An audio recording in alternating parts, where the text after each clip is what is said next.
Hello friends, today our topic is the basic properties and formulas of limit. In the previous video lectures already we have discussed what do you mean by the limit. So what are the basic limit rules or the results? For any real number a and any constant that is c, we may write the limit x tends to a as equal to a. And when there is a constant only, that means x tends to a, the variable tends to the value a, but that is for any constant, the result is the constant itself. That is limit x tends to a, c is equal to c. So evaluating a basic limit. Each of the following limits, suppose x tends to x, and for limit x, the value is particularly just putting the value of x here, that is 2. So the result is x tends to 2 for limit x is equal to 2. Same as for limit x tends to 2 for limit 5, that is 5. So what are the limit laws? Let we have two functions, that is fx and gx, and be defined for all x not equal to a over some open interval that is containing the value a. Assuming that capital L and capital M are the real numbers such that limit x tends to a fx is equal to L, and that means the limiting value of fx when x tends to a is equal to L, and when x tends to a the limiting value of gx is equal to capital M. Let c be a constant. Then each of the following statements holds, that means the law. The first law is known as the summation law of limits.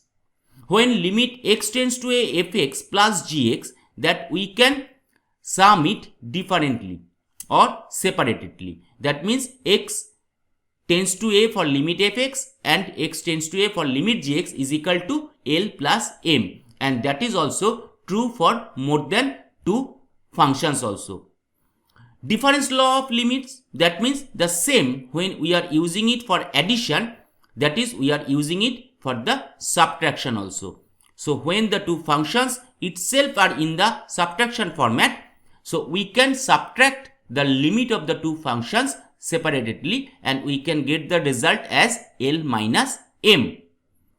Constant multiple law, that means when the function is multiplied by a constant, we can keep the constant as a multiplier with the limit of fx when x tends to a. So the result is c into capital L. Next, the product law for limits. That means when the two functions are multiplied itself, then we can also separately find the limit of the two functions and multiply them. So the result is L into M.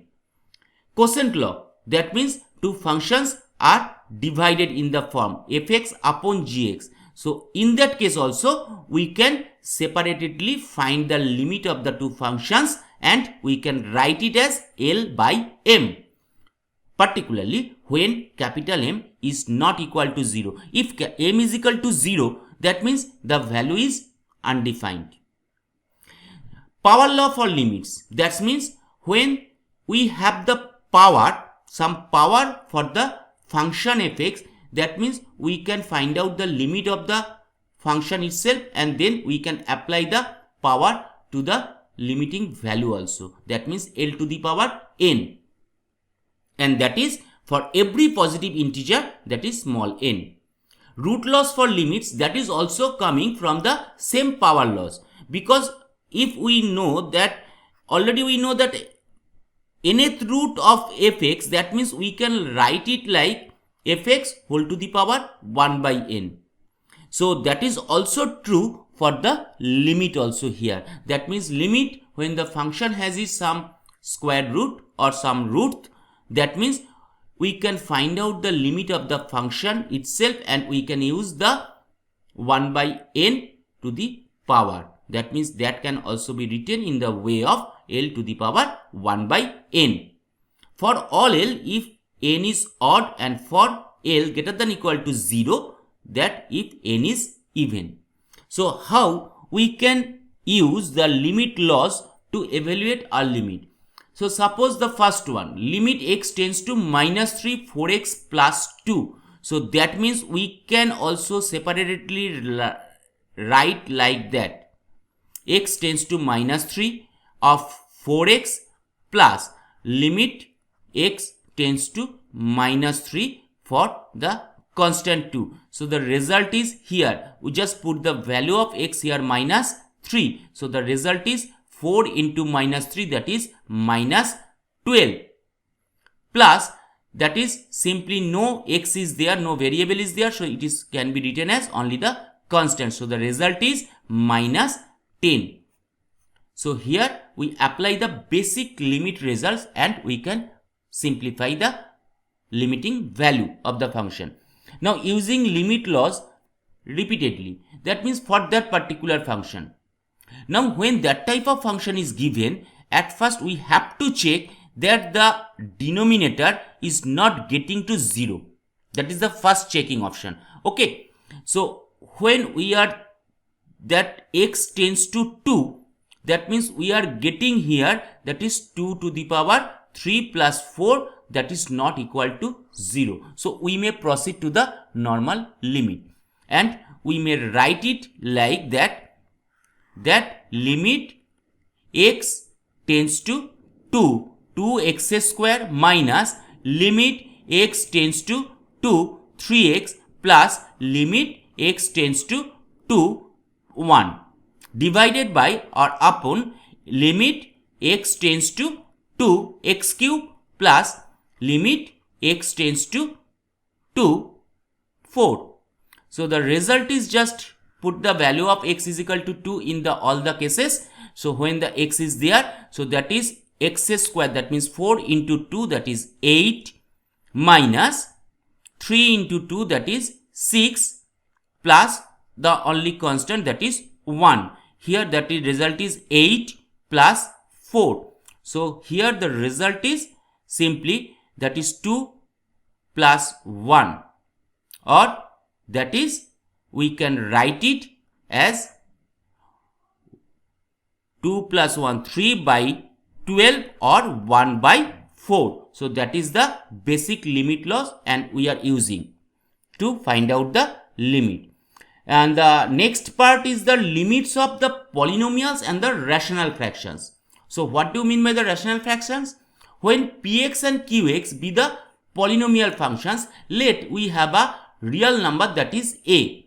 Then limit of px for x tends to a is known as pa, and limit x tends to a for px by qx, that is pa by qa, provided that qa must not be equal to 0, because when that is equal to 0, once again we can find out the value as undefined.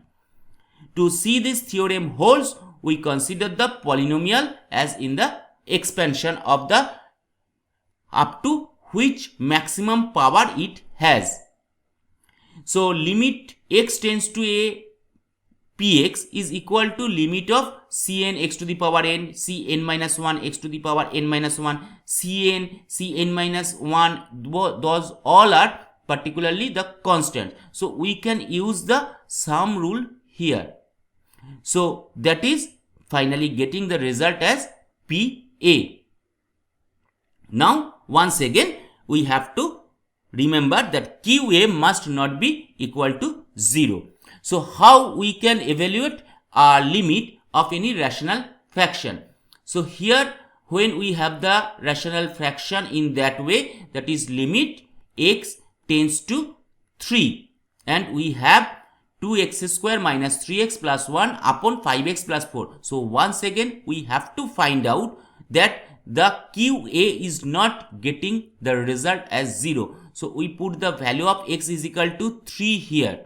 So the result for the denominator is 5 into 3 plus 4, that is not equal to 0. So simply put the value of x here and we are getting that is 2x square minus 3x plus 1 upon 5x plus 4, or simply put the value of x is equal to 3 here. So 2 into 9 minus 3 into 3 plus 1 upon 5 into 3 plus 4, or we are getting the result as 18 minus 9 plus 1, that is 10, and 15 plus 4, that is 19, and that is how we can simply find out the limiting value of any function.